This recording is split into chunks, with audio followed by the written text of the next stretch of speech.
Mas a verdade, cara, última, ela é contra-intuitiva.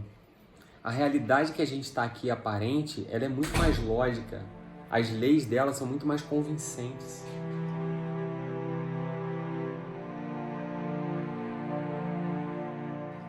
As leis naturais que nós conhecemos desde os bancos escolares, elas fazem muito mais sentido porque é o que nos foi apresentado. Eu falo por experiência própria, algumas pessoas costumam falar isso sobre a sua conversão religiosa e tal, vamos falar de cristianismo hoje, que quando o camarada ele se converte a determinada religião, você deve ter visto relatos assim, falando, não, eu me converti a determinada, mas parecia que eu não estava aprendendo, parecia que eu estava lembrando daquele conceito. Já ouvi esse O conceito da não dualidade, do Advaita, da realidade última, para mim, pelo menos, também foi assim. Tão cristalino como não tão cristalino, porque ainda há coisas a gente a discutir, a falar. Na verdade, a gente vai pormenorizando pro nosso próprio ego, né? Para dizer para você mesmo que você entendeu mais, porque no fundo é só aceitar, deixar a corrente da verdade e ir levando. Então, por que é muito mais lógico? Porque foi o que nos foi apresentado. É um ambiente no qual nós nos sentimos seguros. E todo mundo tem medo do incerto. Como será que é? Será que não é? A zona de conforto que a gente está desde mais tenra idade, né? A gente a realidade que a gente... O mundo é uma grande zona de conforto. Por mais que o ser humano, né, não é o ser mais desenvolvido em outra área, mas parece que o planeta foi feito para nós. Tanto que nós conseguimos dominar essa nossa matéria, a natureza. Onde o ser humano entra, ele consegue se adaptar perfeitamente, mesmo que o seu corpo não seja adaptado, ele dá um jeito, ele vai e assim as coisas vão acontecendo. O planeta, toda a manifestação, é uma grande zona de conforto, egóica para nós mesmos.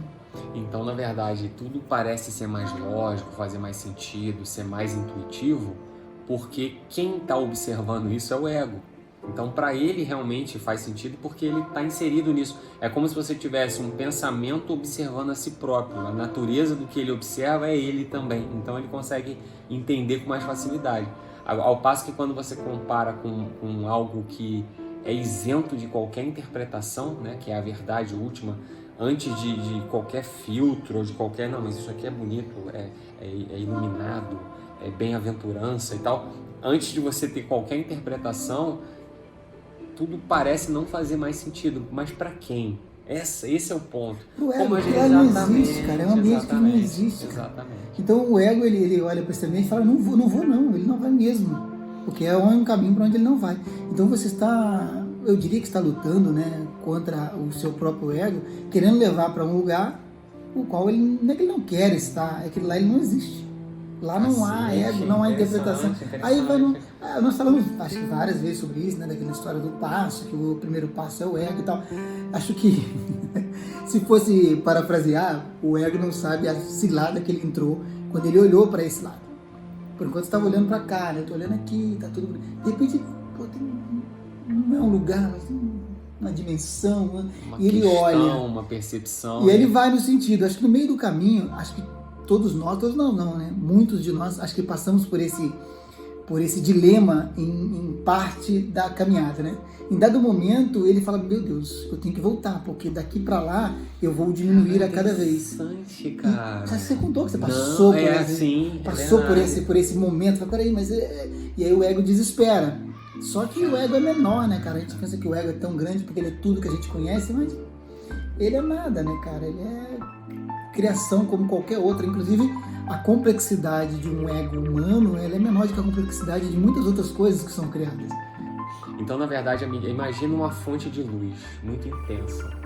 E o ego vai caminhando naquela direção e ele vai se ofuscando, ele vai desaparecendo naquela luz, ao ponto que ele vai chegar tão perto que ele quase não vai existir, até o ponto que a luz vai ser tudo que havia desde o princípio. O ego nunca esteve ali, né? E aí exatamente essa dissolução, né? Então ele resiste contra isso. Eu acho que o cara se sente até mal com isso. Ele não resiste. Eu não sei se ele resiste, cara. Eu acho que há esse momento de desespero, né? De perigo. Mas eu tô tentando achar a palavra, dizer o ego, ele é vaidoso.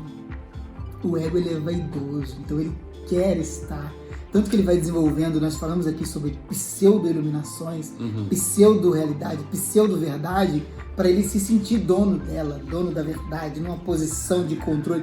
Ele é vaidoso, nós somos vaidosos, cara. O cara achar que ele quer ser um guru, que agora ele já tem um pai, tem, depois ele vai ser um espírito de luz. E eu ainda acho que a maioria, 99,9% das pessoas que vão nesse caminho, morrem ali. Morrem na vaidade do ego. Eu sou o guru. Nós falamos várias vezes sobre isso, não, mas o guru e tal, tá morto na sua própria vaidade. Ou tá representando um personagem, por aí vai. Então, aquela ideia também de que o ego nunca vai deixar de ser. Ele também continua perene. Enquanto existe um, existe o outro. A gente falava muito disso no início. Lá atrás a gente falava assim, cara, mas a gente vai continuar existindo como se fossem duas faces da mesma moeda. Então você não consegue ver as duas faces ao mesmo tempo. Você está em uma ou outra, mas você continua sendo as duas. Você não é um lado ou o outro. Você é aquilo que está nos dois, né? Você é aquele foco de atenção, aquele ser que está nos dois casos. E é super interessante que quando você vive inteiramente no ego, essa sua realidade, né, que seria a outra face da moeda, a pessoa que não virou para olhar para essa realidade, ela fica adormecida. Acho que... É o despertar. Né? O despertar, o ego fica adormecido. Inerte. Inerte, ele está ali. Tá, entendi. Ele fica inerte, ele não morre. Como você disse que ele não morre, então ele não morre. Ele fica inerte. Entendi. Da mesma forma que está inerte. Inerte a realidade agora. Da mesma forma que está inerte a realidade agora. A realidade agora, puramente manifestação, puramente egóica. A realidade última e verdade, ela está adormecida. 99,999, sei lá quantos por cento da humanidade está nesse estado, no qual a sua verdadeira natureza está adormecida. Aquela que era antes do nascimento, o eu sou, sem nada depois, está adormecido. Só que é muito interessante, né? Como que a face oposta da moeda tem a audácia de tentar enxergar, né, cara? A si mesma, né? Tentar enxergar o seu oposto. Na verdade, quando ela tenta, ela acaba transformando o seu oposto nela também, né? E ela não vai efetivamente pro outro lado. Ela vai virando, lado, né? A face da moeda mesmo, não tem como, vai virar, isso aí vai adormecer. É o cara e coroa, né? Então a luz está agora batendo sobre uma face da moeda. Só vai bater do outro lado mesmo quando começar a bater a luz do outro lado, o lado de cá já está sem luz. Mas ainda bate uma luz indireta, né? Até o momento em que a luz zero. Então a plenitude da mostra desta face é a plenitude da ausência de luz na outra. Essa parábola da luz eu achei interessante. Porque e vice-versa. Fonte de luz, né? Isso. Quando escuta mais 100% para cá, 100% escuridão do outro lado.